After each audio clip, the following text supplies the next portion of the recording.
हर हर महादेव दोस्तों।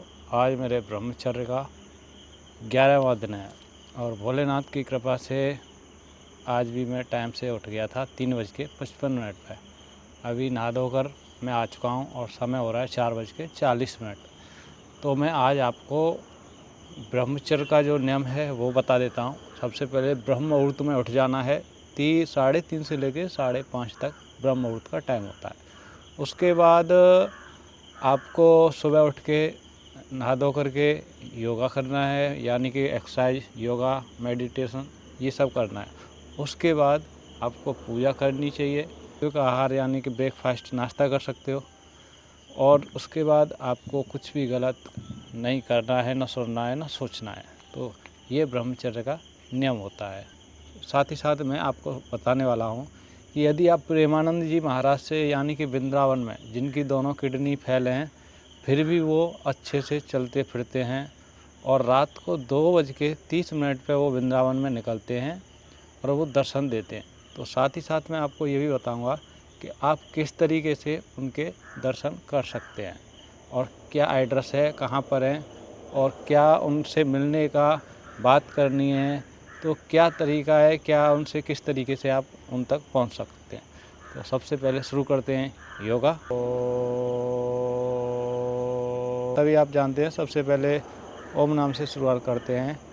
जो ओम नाम का उच्चारण है वो भोलेनाथ का प्रतीक है और योगा की शुरुआत भी भोलेनाथ ने ही की थी, इसीलिए उनको आदि योगी बोला जाता है। यदि आप प्रेमानंद जी महाराज से मिलना चाहते हैं तो सबसे पहले आपको वृंदावन जाना पड़ेगा।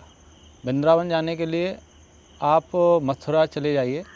मथुरा जाने के लिए आप किसी भी ट्रेन से जा सकते हैं। मथुरा का जंक्शन काफ़ी बड़ा है, वहाँ से आप कोई भी टैक्सी या ऑटो या रिक्शा कुछ भी पकड़ के आप जा सकते हैं। टैक्सी या कोई ऑटो करते हैं, सेपरेट गाड़ी करेंगे तो कम से कम 500 से 1000 रुपये कोई भी ले लेगा। यदि आप नॉर्मल जाना चाहते हैं तो बहुत सारे रिक्शा मिल जाएंगे जो आपको 40-50 रुपये में आपको वृंदावन छोड़ देंगे। अब आपको वृंदावन चले जाना है। वृंदावन में जैसे ही आप जाएंगे, एक तो दिल्ली आगरा हाईवे उधर से जाएंगे तो आपको सीधे चले जाना है प्रेम मंदिर। ये सबसे पहले प्रेम मंदिर के पास आपको ऑटो छोड़ देगा। वहाँ से फिर दूसरा ऑटो मिलेगा जो अंदर सिटी में चलता है और वहाँ से आप सीधे चले जाइए बिहारी जी। तो बिहारी जी आप वृंदावन जाते हैं तो थोड़ा सा ध्यान रखें, वहाँ पर क्या है कि बंदर ज़्यादा हैं, तो इसलिए मोबाइल वगैरह छीनने का बहुत ज़्यादा चांस रहता है, खासकर मंदिर के आसपास।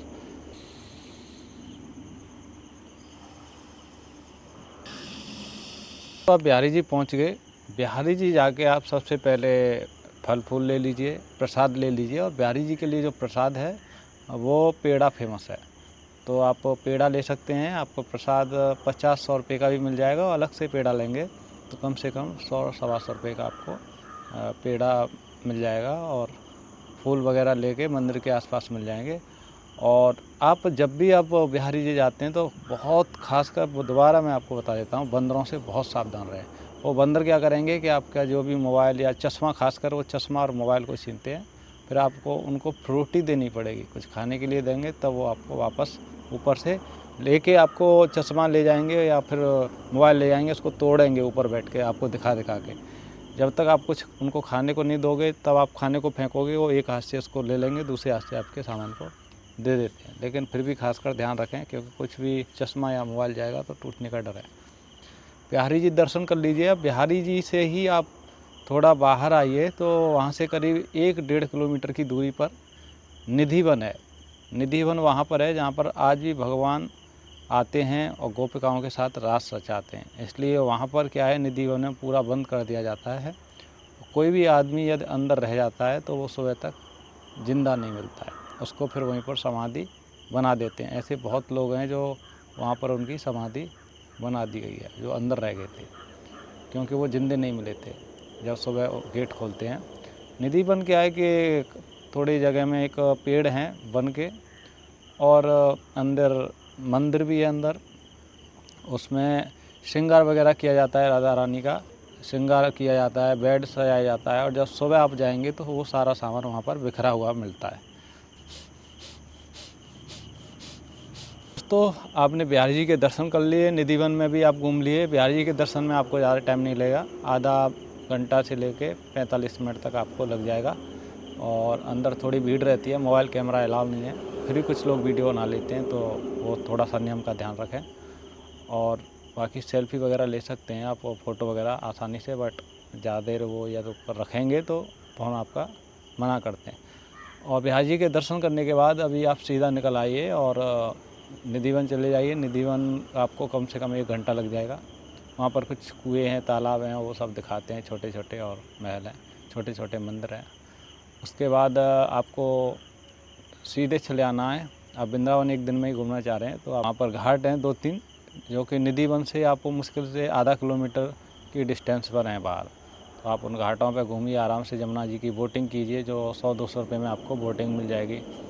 और नाव में आप विहार कीजिए, करीब 1-2 घंटे आनंद लीजिए। और फिर जैसे आप सुबह जा रहे हैं तो फिर आपको दोपहर के बाद या शाम के बाद फिर आप रेस्ट कीजिए, वहीं नाश्ता पानी कर लीजिए। फिर आप इस्कॉन मंदिर है, आप चाहें तो वहाँ भी जा सकते हैं। जैसे आप बाहर आएंगे तो वहाँ से करीब 1.5-2 किलोमीटर आपको चलना होगा, इस्कॉन मंदिर पड़ेगा। इस्कॉन मंदिर आप आ जाइए, वहाँ पर बड़ा आनंद आता है।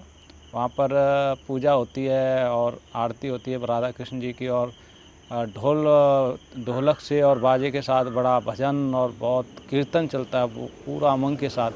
तो खासकर वहाँ पर जो कीर्तन करने भजन करने वाले लोग रहते हैं, ज़्यादातर लोग बाहर के विदेशी लोग ज़्यादा रहते हैं, अंग्रेज़ों का मंदिर भी बोलते हैं उसको। तो फॉरेनर्स बहुत ज़्यादा मिलेंगे जो कि अपना माला जाप और भगवान का कीर्तन करते ही आपको इस्कॉन मंदिर मिलेंगे। और बहुत आप जैसे ही घुसेंगे तो बहुत ही अलग से ध्वनि मिलती है, जो कि भक्ति भाव की रहती है, तो उसको सुनने के बाद बड़ा आनंद आता है। अब इस्कॉन मंदिर भी घूमने में ज़्यादा नहीं, आप आधा घंटा 1 घंटा 2 घंटा वहाँ बिता सकते हैं। फिर आप प्रेम मंदिर जाते हैं तो आप शाम को जाइए, करीब 5-6 बजे शाम को लाइटिंग वगैरह हो जाती है, बड़ा अच्छा लगता है। तो आप सीधे प्रेम मंदिर चले जाइए, प्रेम मंदिर घूम लीजिए। फिर वहाँ से वैष्णो देवी का मंदिर, माता वैष्णो देवी का मंदिर भी है। यदि आप दिल्ली आगरा हाईवे से जा रहे हैं तो सबसे पहले वहाँ भी जा सकते हैं। प्रेम मंदिर घूम लिए शाम को, उसके बाद 7-8 बजे के 9 बजे तक प्रेम मंदिर घूम सकते हैं।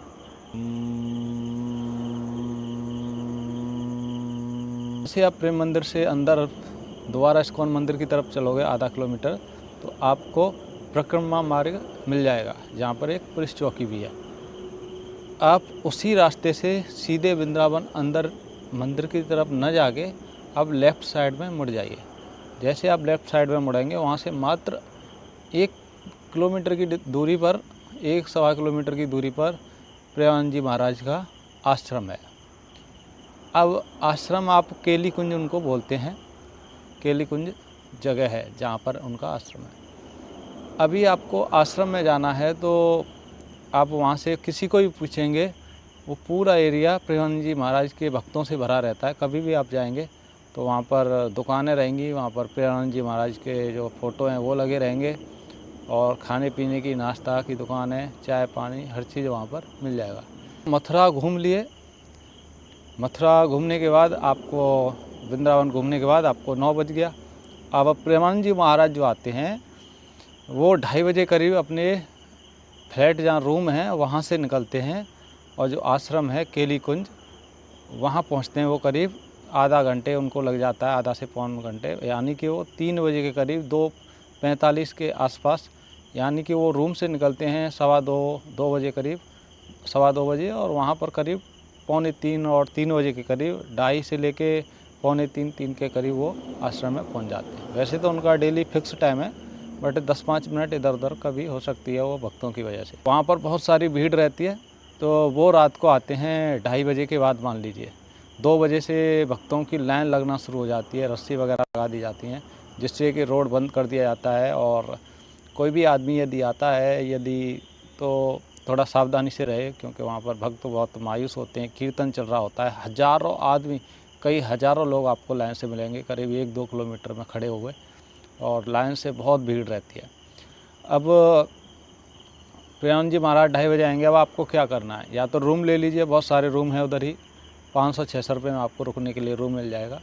यदि आप सस्ते में रुकना चाहते हैं तो वहाँ से चटाई ले लीजिए, 20 रुपये की चटाई मिलेगी, और वहीं पर जहाँ पर आश्रम है उसी रोड के किनारे पेड़ से लगे हुए हैं छोटे छोटे, फुटपाथ जैसा है, और वहाँ पर बहुत सारे लोग चटाई लेके आराम करते हैं। तो आप भी वहाँ बैठ के आराम कीजिए, चाय पानी नाश्ता करना है तो आप वहाँ पर भी कर सकते हैं। वैसे तो वृंदावन में एक से एक बढ़िया होटल है।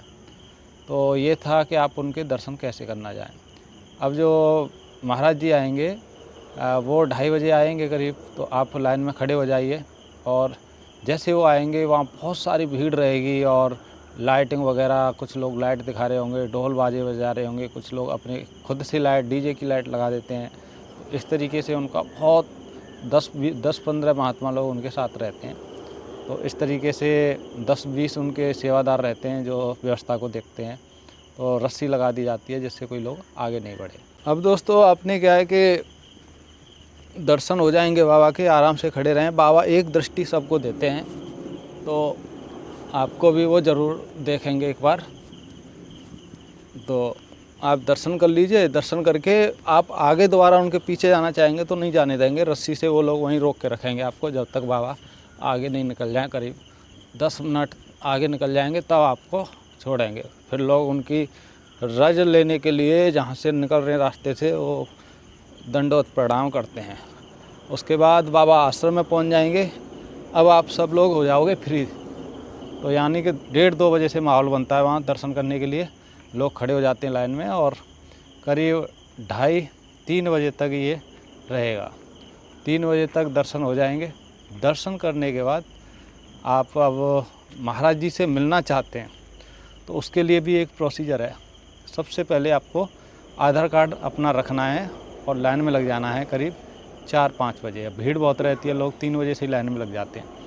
लाइन में आप लग जाएंगे तो वहाँ पर आधार कार्ड से एक तो रहता है सत्संग के लिए कि बाबा सामने बैठेंगे और बहुत सारे लोग सामने से सत्संग सुनते हैं। उसके लिए आपको अगले दिन के लिए आपको नंबर मिलेगा कि जैसे अभी आपने नंबर लगाया, आज पहुँच गए, तो बाबा का सत्संग आप कल ही सुन पाएंगे। नंबर लगा के आधार कार्ड से आपका नंबर मिल जाएगा कि ठीक है कल इस टाइम पर आप आ जाइए 9-9:30 बजे। फिर जो टोकन है वो मिलते हैं, आप 4 बजे लाइन में लग जाइए तो 6-7 बजे टोकन मिल जाएंगे। टोकन मिल जाएंगे, नंबर मिल जाएगा अगले दिन के लिए। यदि बाबा से आप जैसे देखते हैं बाबा सबको समझा रहे हैं और ख़ासकर उसको एकांती बोलते हैं, तो यदि बाबा को एकांती में आपसे बाबा से मिलना है, यदि बाबा से एकांती में मिलना है तो उसके लिए क्या है कि आप कुछ प्रश्न लिख के लेके जाइए। और जो प्रश्न रहेंगे वो उनके जो शिष्य हैं वो पूछेंगे कि आप बाबा से क्यों मिलना चाहते हैं। कुछ आप प्रश्न, आपका गंभीर प्रश्न रहेगा, नॉर्मल प्रश्न रहेगा तो उनके शिष्य ही समझा देंगे कि इसका समाधान ये है और ये बात है, तो ऐसे पूजा करनी चाहिए जो भी है। और आपका गंभीर प्रश्न रहेगा तो आपको वो लोग ठीक बोलेंगे कि ठीक है आपका प्रश्न गंभीर है और अच्छा है और हम आपसे ठीक है अब आपका नंबर ले लेते हैं। तो अगले दिन के लिए आपको नंबर उसी दिन मिल जाएगा और अगले दिन के लिए जो आप प्रश्न लिख के दोगे वो लिखवा लेंगे और फिर आपको टाइम बता देंगे कि आप इस टाइम से इस टाइम तक आ जाइए। नहीं कर पाया हूँ लेकिन हाँ 3 बार दर्शन हो गए। तो इस तरीके से आप महाराज जी से मिल सकते हैं, पिरान जी महाराज से, और बहुत अच्छा समझाते हैं। कुछ भी आपके दिमाग में कैसा भी क्वेश्चन रहेगा आप सोच के रखिए, जब वो सत्संग सुनाते हैं तो आपके प्रश्न का उत्तर मिल जाएगा। आप इतना भरोसा ज़रूर रखिए, जब उनका सत्संग सुनेंगे आपके दिमाग में कुछ भी कन्फ्यूजन है, कुछ भी सोचना है, समझना है, वो दिमाग में रखिए। आपको खुद ही बाबा प्रश्न जो बहुत सारी चीज़ें समझा देते हैं तो वो चीज़ भी ऑटोमेटिक आप देखेंगे कि जो आपका प्रश्न था वो मन में था वो उसका उत्तर भी बाबा दे ही देंगे। उस चीज़ को क्लियर कर देते हैं सत्संग में ऑटोमेटिक, वो हर तरीके से सभी को समझाते हैं।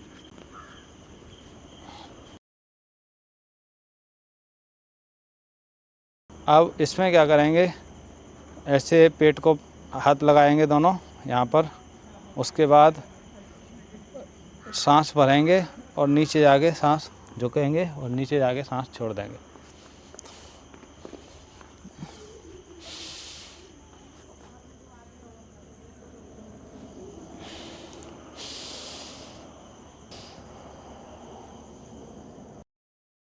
ये पैर है, जैसे राइट पैर को सीधा रखना है और लेफ़्ट हाथ को ऐसे घुटने के इधर से और लेफ़्ट घुटने पे टच करना है और इस हाथ को ऐसे सीधे रखना है और पीछे देखना है। ऐसा करने से आपका जो लीवर है, पेट है, बहुत स्ट्रॉन्ग हो जाएगा, कपड़े की तरह निचड़ जाता है। इस तरीके से ये एकदम फुर्तीला हो जाएगा। ऐसे करेंगे।